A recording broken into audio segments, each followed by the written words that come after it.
Olá, pessoal. Então, dando continuidade, né, à aula passada, na verdade, eu coloquei aquela lista de exercícios que ela já estava previsto ali, ia servir como uma revisão para a prova, né?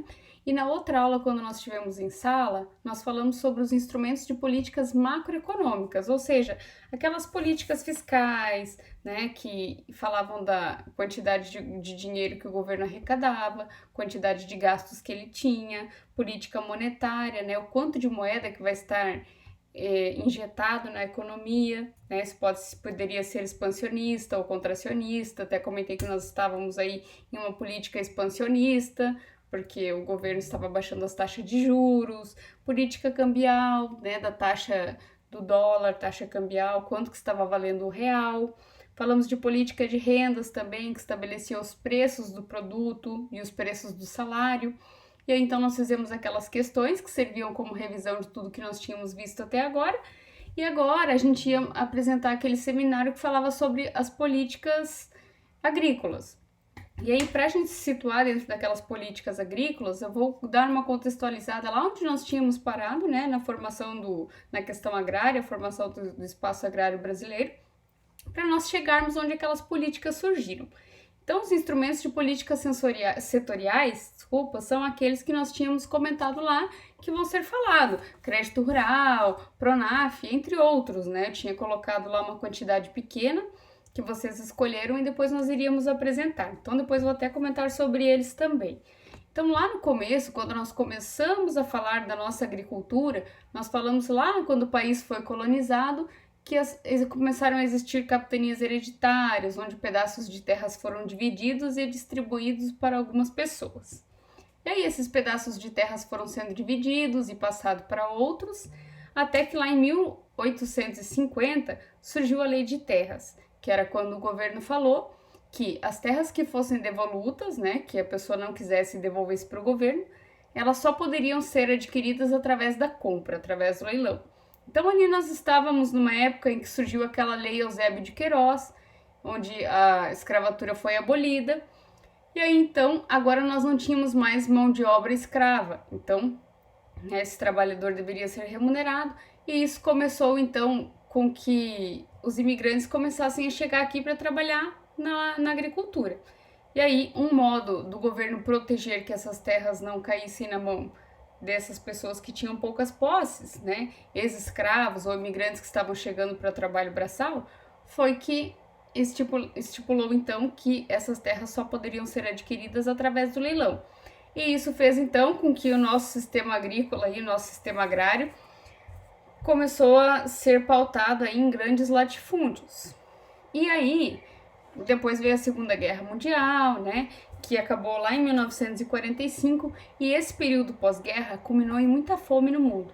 Muita fome, muita fome.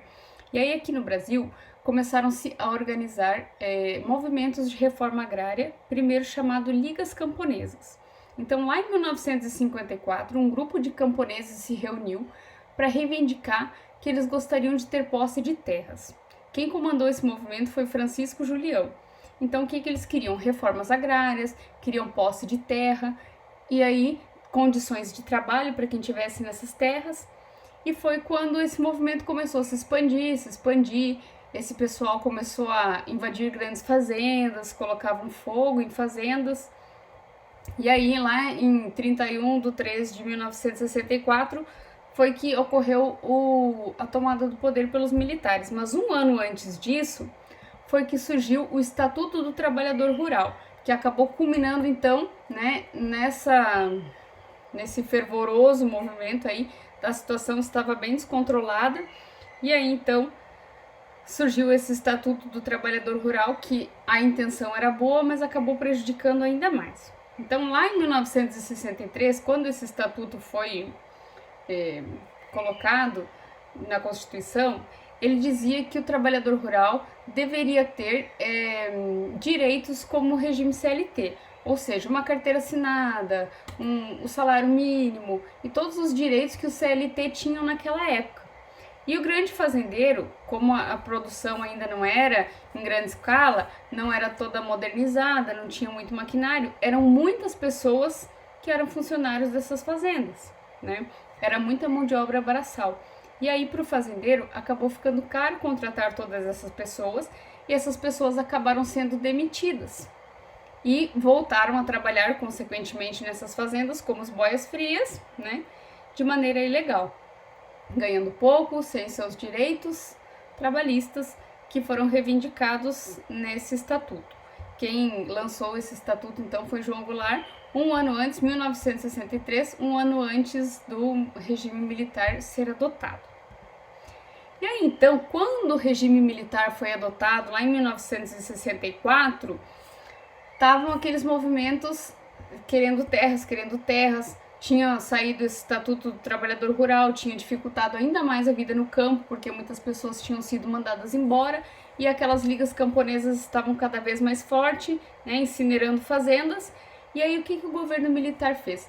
Criou uma lei, né, chamada de Lei de Terras, que é a Lei 4.504, de 30 de novembro de 1964. E qual que foi a ideia, então, do governo militar?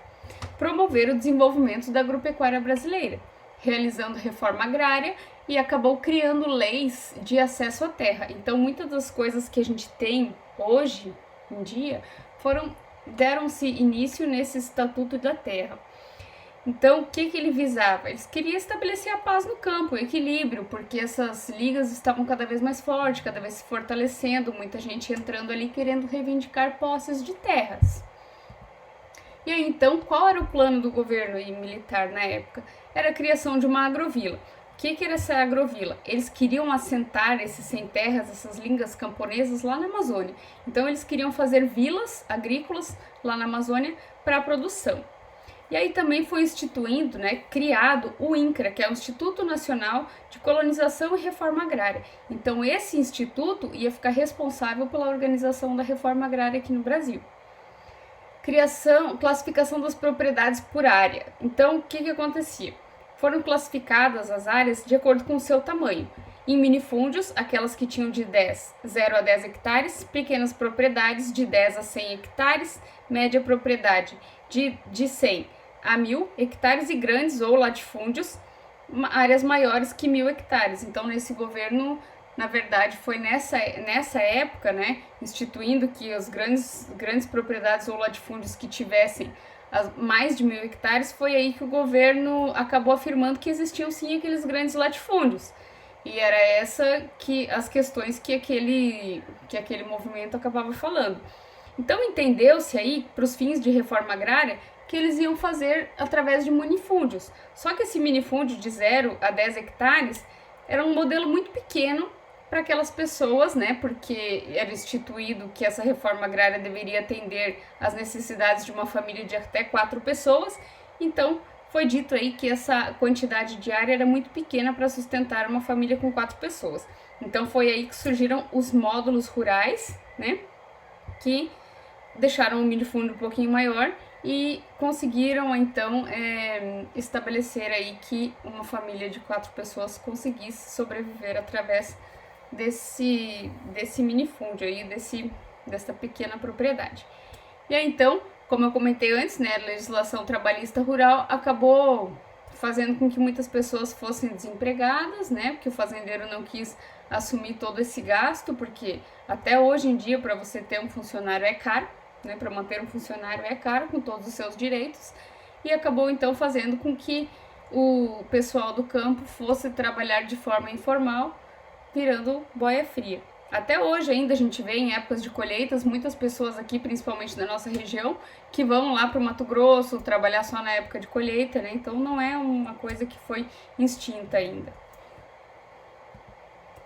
E aí, então, como que funciona esse módulo fiscal? Ficou então estabelecido que a pequena propriedade é aquela que tem de 1 a 4 módulos, média propriedade de 4 a 15 módulos e grande propriedade é acima dessa quantidade de módulos. E esse módulo fiscal, ele é diferente de tamanho de uma área para outra, depois até vai ser apresentado numa próxima aula ali, quando falar da agricultura familiar, dos tamanhos do módulo fiscal aqui para a nossa região. E aí, então, quais foram as providências que o governo tomou? E aí é que entram aquelas políticas setoriais que nós vamos comentar. Então, o que o governo fez? Na verdade, assim, Foi feito esse Estatuto da Terra, ficou tudo lindo, ela era uma lei moderníssima para aquela época, né, de tudo que se vivia naquela época.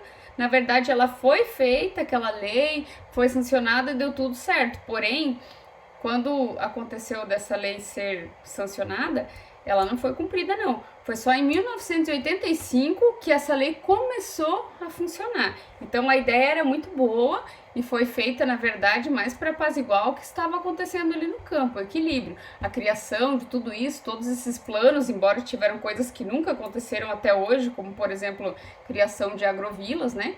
Foi só lá em 1985 que o José Sarney começou a pôr em prática essa lei.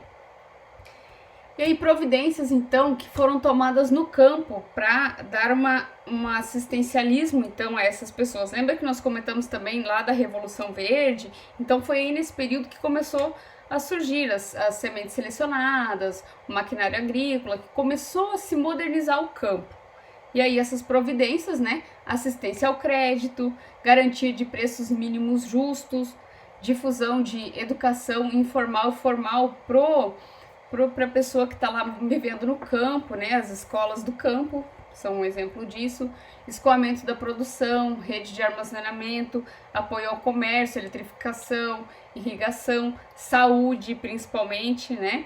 E comunicação e construções com habilitação. Então, as formas de financiamento. Essas formas de financiamento, ela vai depender do programa que ela estiver aí abrangendo, né? Então, nós vamos começar a falar dessas formas de financiamento quando nós falarmos do crédito rural, que vai chegar um pouquinho ali para frente. Antes eu vou comentar o que é agricultura familiar, como que ela foi pautada, a lei que foi criada para estabelecer a agricultura familiar, quem é o agricultor familiar, né? Quem faz parte dessa lei e todos os benefícios que ela tem. E principalmente que ela é a nossa principal responsável por colocar alimento no nosso prato hoje, né? São esses pequenos produtores dessa agricultura familiar que é responsável por colocar muito, quase 100% do alimento produzido aqui no país na nossa mesa. Não são os grandes latifúndios. Os grandes latifúndios são pautados em exportação. Então vamos continuar falando sobre esses assuntos na próxima aula. Eu vou deixar ali umas pequenas questões só para fixar o conteúdo e logo estaremos de volta, né? Se Deus quiser, estaremos de volta. Espero que estejam se cuidando e qualquer dúvida vocês podem entrar em contato. Eu vou deixar ali meu número, vou deixar o meu e-mail e podem se sentir à vontade, não precisa ficar com vergonha, podem perguntar qualquer coisa que vocês precisarem. Até breve.